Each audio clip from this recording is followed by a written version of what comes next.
പാലക്കാട് ജില്ലയിലെ ചെർപ്പളശ്ശേരിക്കടുത്ത് വെള്ളിനേഴി എന്ന ഗ്രാമത്തിൽ ഭാരതപ്പുഴയുടെ തീരത്തായി തലയുയർത്തി നിൽക്കുന്ന ഒരു ഐതിഹാസിക വിസ്മയമുണ്ട്.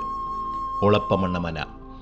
കേരളത്തിൻ്റെ സാംസ്കാരിക ചരിത്രത്തിലും സാഹിത്യത്തിലും കലയിലും ഇത്രയേറെ സ്വാധീനം ചെലുത്തിയ മറ്റൊരു നമ്പൂതിരിയില്ലം ഒരുപക്ഷെ വേറെയുണ്ടാകില്ല.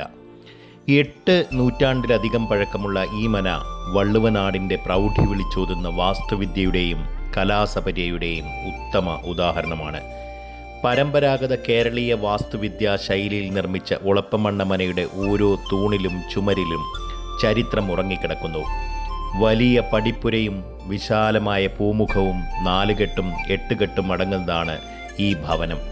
പഴയ കാലത്തെ പ്രഭുത്വത്തിൻ്റെ അടയാളമായ ആനപ്പന്തിയും കുളപ്പുരകളും ഇന്നും ഇവിടെ കാണാം.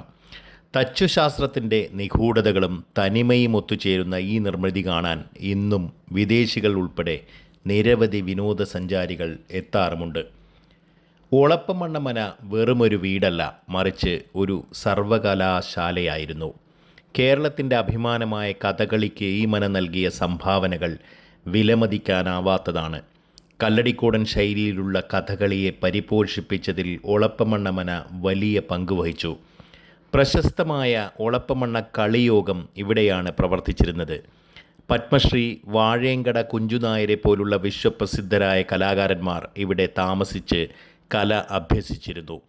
ഋഗ്വേദ പാഠശാലയും കഥകളി കളരിയും ഒരേപോലെ ഇവിടെ തഴച്ചു വളർന്നു. മലയാള കവിതാലോകത്തെ ഇതിഹാസം ഒളപ്പമണ്ണ സുബ്രഹ്മണ്യൻ നമ്പൂതിരിപ്പാടിൻ്റെ ജന്മഗ്രഹമാണിത്.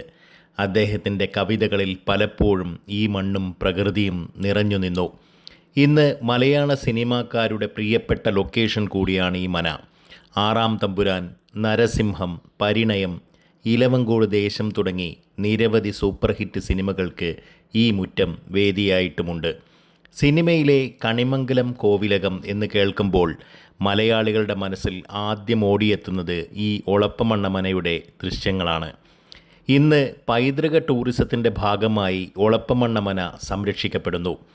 പഴയകാലത്തെ ആഢ്യത്വവും ആചാരങ്ങളും ചോർന്നു പോകാതെ വരും തലമുറയ്ക്കായി ഈ വിസ്മയം കാത്തു സൂക്ഷിക്കുകയാണ്